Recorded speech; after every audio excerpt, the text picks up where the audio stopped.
கண்மணி, அன்பு ஒண்ணா வீட்டுக்கு வரத பார்த்துட்டு நம்ம சிவகாமி ரொம்ப சந்தோஷப்பட்டுட்டு இருக்காங்க. இந்த சூழ்நிலை பாட்டி எல்லாருமே அதிர்ச்சி அடைகிறாங்க. அடுத்து என்ன பண்ணுறதுன்னு தெரியலையே, எந்த சதியும் வேலைக்கு ஆகலையே அப்படின்னு சொல்லிட்டு செம்ம டென்ஷன் ஆயிடுறாங்க. பாட்டியோட கும்பல் எல்லாருமே இது இப்படி நடந்தது அப்படின்னு சொல்லிட்டு பாட்டி வந்து கேட்குறாங்க. எங்களுக்கே ஒன்றும் புரியல. அவள் வந்து ஒதுங்கி தான் இருந்தா. எங்கே இவன் விட்டான், இவன் போய் போய் போய் நின்று இதுக்கு கடைசியில் வந்து இந்த உலகத்தை விட்டே போகிறேன் அப்படின்னு சொல்லிட்டு இந்த மாதிரி பண்ணி அந்த கண்மணி மனசை மாற்றிட்டான்.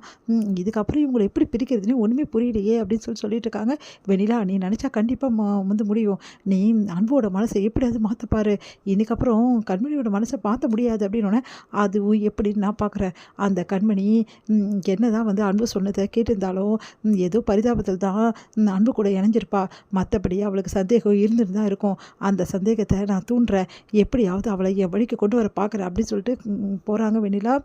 இது நடக்குமான்னு தெரியலையே அப்படின்னு சொல்லிட்டு மயூரி ஸ்வேதாவும் யோசிக்கிறாங்க. அடுத்து வந்து கண்மணி எப்பவும் போல் வேலையெல்லாம் செஞ்சிட்ருக்காங்க. அப்போ வெண்ணிலா கூப்பிட்றாங்க. என்ன விஷயம், எதுக்கு கூப்பிட்ட அப்படின்னோடனே கண்மணி உங்ககிட்ட கொஞ்சம் பேசணுன்றாங்க. உங்ககிட்ட பேசுறதுக்கு எனக்கு எதுவும் இல்லை அப்படின்னோடனே இல்லை நான் பேசி தான் ஆகணும். என்ன திடீர்னு அன்பு கூட சேர்ந்துருக்க, இப்போது வந்து பரிதாபத்தில் தானே சேர்ந்துருக்க, அன்புக்கு வந்து உடம்பு குணமாகன்றதுக்காக தான் இப்படி பண்ணியிருக்கேன் அப்படின்னோடனே இதெல்லாம் உனக்கு யார் சொன்னது அப்படின்றாங்க. நான் தான் பார்க்குறேனே, உனக்கு புரியுதில்லை கண்மணி, அவர் எல்லாம் ட்ராமா பண்ணியிருக்காரு அன்பு. உண்மையிலே சொல்லப்போனால் அப்படின்னு சொல்லிட்டு சொல்ல வராங்க. உடனே வந்து கையை வச்சு அப்படியே வந்து நிறுத்துகிறாங்க கண்மணி. வாய் மூடுறியா, இப்படி சொல்லி சொல்லி தானே இவ்வளோ நாள் என்னையும் அவரே பிரித்து வச்ச, அது போதாதா, இதுக்கப்புறம் நாங்கள் எங்கே ஒன்று சேர்ந்துட்டோம்னு சொல்லிட்டு மறுபடி பிரிக்க பார்க்குறியா? அச்சுச்சோ, சத்தியமாக இல்லை கண்மணி, நான் ஏன் அப்படின்னு நினைக்க போகிறேன். நான் உண்மையை சொல்கிறேன். அவங்க அம்மாக்காக தான் எப்படியாவது உன்னை இந்த வீட்டில் தங்க வைக்கணும்னு சொல்லிட்டு பிளான் பண்ணி அன்பு இதெல்லாம் பண்ணியிருக்காரு. ஓ, பிளான் பண்ணி அன்பு பண்ணுறாரு, நீ பிளானே பண்ணல அப்படின்னோடனே அப்படியே அதிர்ச்சியாக பார்க்குறாங்க. என்ன, எனக்கு எதுவும் தெரியாதுன்னு நினச்சியா? நீ பண்ண எல்லா பிளானும் எனக்கு தெரியும். என்னையும் அன்பும் சேரக்கூடாதுன்னு சொல்லிட்டு என்னை கூட்டின்னு போய் ரூமுக்கு வச்சுக்கினது அது மட்டுமா, என்னை வந்து எப்படியெல்லாம் வந்து அன்பு கூட சேரக்கூடாதுன்னு சொல்லிட்டு என்னென்ன வேலை நீ பண்ணியிருக்க அது எல்லாமே தெரியும். ஒரு நாள் நான் கஷ்டப்பட்டுட்டு இருந்தேன்.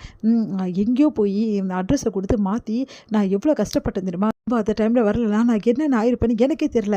இந்த மாதிரி எவ்வளோ விஷயம் எனக்கு நீ கூட இருந்து குழி பறிச்சிருக்க. இவ்வளோ விஷயமும் எனக்கு தெரிஞ்சு போச்சுடி. இவ்வளோ நாள் என்னை நீ எப்படியெல்லாம் வந்து உன் கண்ட்ரோலில் வச்சுருந்த விஷயம் தெரிஞ்சு போச்சு.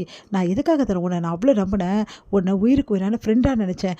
அதுக்காக தான் நீ சொன்னதெல்லாம் நம்பினேன். ஆனால் நீ இவ்வளோ கேவலமானவன் இப்போ தான் எனக்கு புரியுது. கூட இருந்து என்னை இந்த மாதிரி பண்ணியிருப்பேன்.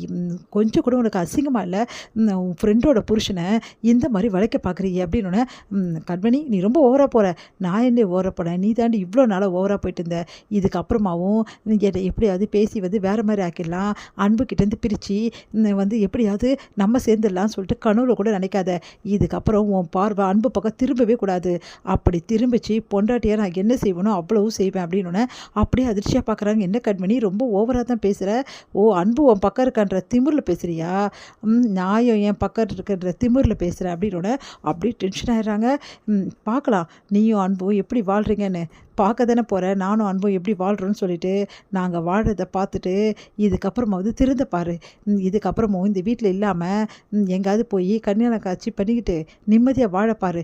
தேவையில்லாமல் என் வாழ்க்கையில் தலையிட்டு மறுபடியும் பிரச்சனை பண்ணணும்னு நினச்சேன்னு வச்சுக்கோயேன், அப்புறம் இந்த கண்மணி என்ன பண்ணுவான்னு எனக்கே தெரியாது அப்படி சொல்லிட்டு போயிட்டே இருக்காங்க. அதெல்லாம் கேட்டு வந்து வெண்ணா செம்ம டென்ஷன் ஆகிறாங்க. புள்ள பூச்சி மாதிரி இருந்தால் இப்போ என்னன்னா இப்படி சீர்றாளே, இவளை எதுவுமே பண்ண முடியாது. அன்பு தான் நம்ம வழிக்கு கொண்டு வரணும். அன்பு நம்ம வழிக்கு வரமாட்டேங்கிறாரே, வேறு வழியே கிடையாது. ஏய் கண்மணி, என்கிட்டயே நீ இவ்வளோ மோசமாக பேசுறியா? உனக்கு இருக்குடி. இந்த உலகத்தில் நீ இருந்தால் தானே அன்பு உன் கூட சேருவார், நீ அவர் கூட சேர்ந்து வாழ்வ. இந்த உலகத்தை விட்டு உன்னை அமுச்சிட்டா அதுக்கப்புறம் நீ எப்படி சேர்ந்து வாழ்வ? அனுப்புறதுக்கு எல்லா ஏற்பாடும் பண்ணியாச்சுடி.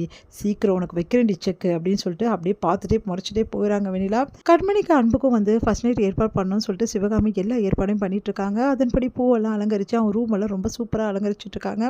இங்கே வந்து அன்பு வராரு. அன்பு பற்றி என்னடா பண்ணிட்டு இருக்கீங்க இங்கே அப்படின்னு சொல்லிட்டு கேட்குறாரு. என்ன பண்ணிட்டு இருக்கோமா, பாரு பாரு அப்படின்னு சொல்லிட்டு கார்த்திக் சொல்கிறாரு. அண்ணா என்னென்ன இதெல்லாம் அப்படின்னு சொல்லிட்டு எல்லாம் ஃபஸ்ட் நைட்டுக்காக தான்டா. யார் ரெடி பண்ண சொன்னா?